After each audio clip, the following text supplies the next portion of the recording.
Hey everybody, it's Dr. Wood, and today I want to talk to you about the bones of an article. So when you're doing your literature evaluation, this is just a good review to kind of go through the different parts and some things you might want to think about kind of honing in on as you are reviewing a lot of your literature.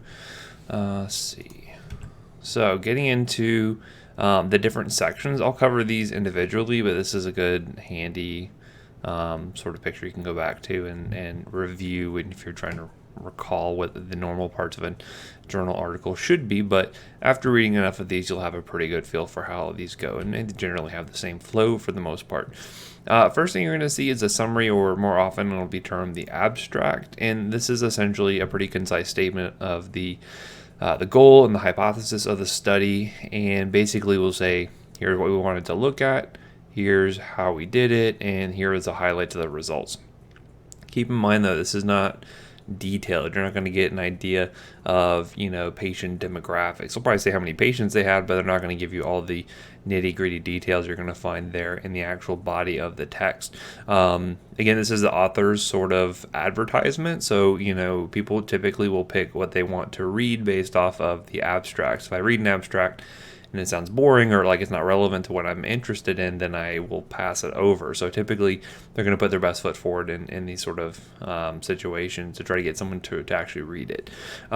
Keep in mind that the structure of the abstracts can change from journal to journal. A lot of places will have their own specific means of writing this, what it should contain or not contain.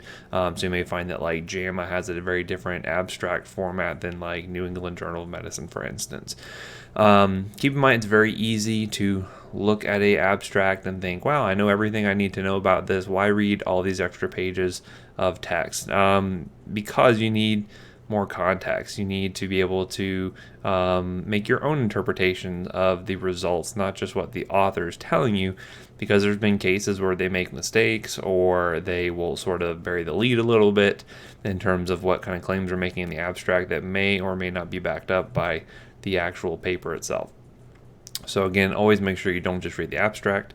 It's frequently I ask students, and when I try to grill them on any further details, they typically grumble pretty quickly because, again, it's easy to just read the abstracts like Cliff Notes, but we don't want to do that.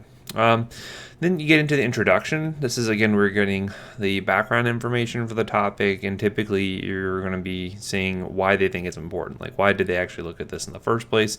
Because if it's not something interesting or important, then why would they have done it at all, right? You may also find they'll do a brief review of the literature, so sort of like a mini version of what you guys are doing on your particular topic, and sort of saying like, here's what we know so far about it, and then here's what our study is going to do to sort of expound upon or to continue on with this particular line of research. And then you get into your methodology. So this is where you're going to be looking at, the materials and methods. It may label it patients and methods, lots of different things, but it's all roughly the same. And so this is an important section where a lot of people tend to gloss over, but I think that it's critical that you at least get some takeaways from this, mainly because this is saying who is in the trial, who is participating, how do they participate, how do they randomize, how did they actually design the study to not have inherent bias included in it, what were the things they were collecting, all these different things. Very important to make sure that when you read the results that they are actually valid and they actually make sense based off of what the techniques actually used here. So often skipped, it's pretty dry, but very important to actually go through and evaluate. And next you get your results, and so typically this is just where they flat out state what they found. So they'll have all of the values, they'll have their N numbers, their P values, all that kind of stuff. They'll put it all there.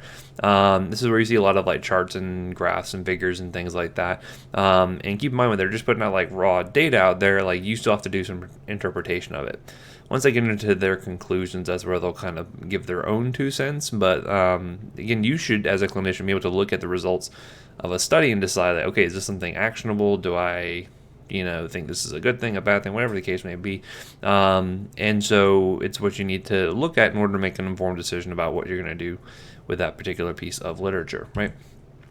And then you get into like your discussion, and again, this is where the authors will then start to highlight certain things. They may talk about, what other studies have seen and compare it to what they saw in their particular study, right?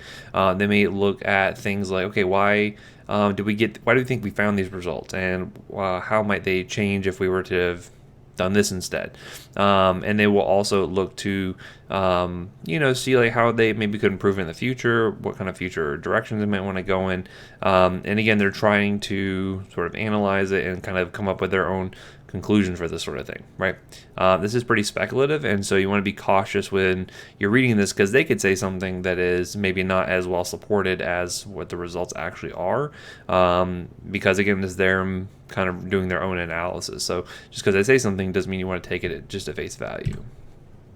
And then you'll have your references and bibliography. Again, you want to know how diligently your authors actually went and reviewed the literature, so you can find it right there. And very frequently they can give you links, especially if you're looking at it online, to other related primary research. And so I tend to find when I'm reading something or researching something that I go down this rabbit hole where I will go to the reference section for a paper that I think is interesting. I'll click on that link, and I'm taken to this other paper, and I was like, wow, that's pretty interesting too. And then you go to their references and you go down, so you can see how you can get several levels deep, and then I have to hear that big inception boom to kind of bring myself back out of it. But yeah, so this is another important section if you want to do further do further diving into the topic. So question is like, how do you approach an article though? Like, what's the best way to sort of, you have a really big, dense looking article, what's the best way to handle it? Typically you want to concentrate on the method section first, because you want to see how they're actually designing it, and what sort of analysis they're going to do. So you want to look to see, like, did they do power assessments? Did they look at multiple comparisons issues? Did they take into account all of these things in order to make sure that the results that you read are actually valid, or they don't include some sort of major bias and things like that. So then when they get to the actual results, I mean, you gotta basically, it's only as good as what their actual methods were. So if you don't read that, then you don't know how good their results actually are. And then when you consider an article, you want to think about external versus internal validity. And ideally, your articles that you're looking at will have both, and that's part of what the peer review process does. But when you're looking at internal validity, that's saying, okay, well, does this study, did the results, are they backed up by the study design and all of that? Are they internally valid? Did they actually blind patients correctly? Did they randomize them per their instructions? How do they, did they do all the appropriate tests and everything like that? That's all internal validity, which should be, overseen by things like the IRB and all of that. The external validity is what you care about as a clinician, because you want to see how it applies to your patient in particular. So for instance, if you're reading an article and they only, treated white patients for a particular, with a drug, for instance, and you're dealing with a black patient, that article may not really be all that externally valid, because you may find that there's pharmacogenomic differences. You may find they will respond differently or not at all. So those are things you want to take into account. Also, you want to assess for bias when reading articles. You would like to think that this is handled by things like randomizations and appropriate blinding, but you can still find some issues that are popping up here. So those are things you want to look for, making sure that the randomization process is being followed, making sure that their blinding, is it double blinded, triple blinded, all those sorts of things are helpful in order to help reduce bias. And especially too, you can look at their the actual study participants. So you can look at their demographics, and they should look fairly equal, right? So you don't want to see, if they're randomizing two different groups, you have a ton of young patients in one and a lot of old patients in the other, because then the groups aren't really all that comparable. And so that's another handy section you can look at that will come up in the results. There is something called publication bias, and there's actually a good John Oliver piece about this you can find on YouTube. And basically, people don't like to publish negative results. You don't want to publish something that says, look, we didn't find anything. But that's still useful information, right? And so people still want to know about that. But it may be that the researchers are less likely to seek publication because they found no results. They think, well, who's going to publish it? I didn't even find anything anyway. And then, journals may not want to publish that either, because it's not all that interesting for people to read, even though it's a necessary part of the scientific method. So just be aware that there's probably a lot of negative studies that you're never going to find out there because they just never got published, and so that's why there's a bias towards things that actually find differences. Next, we want to talk about author bias, and so check out who actually financed the study, right? So if you can, or if that's available, you should check that out. And typically, there's like an author disclosure section to where you can see, do they accept money from the manufacturer of the drug that they're studying?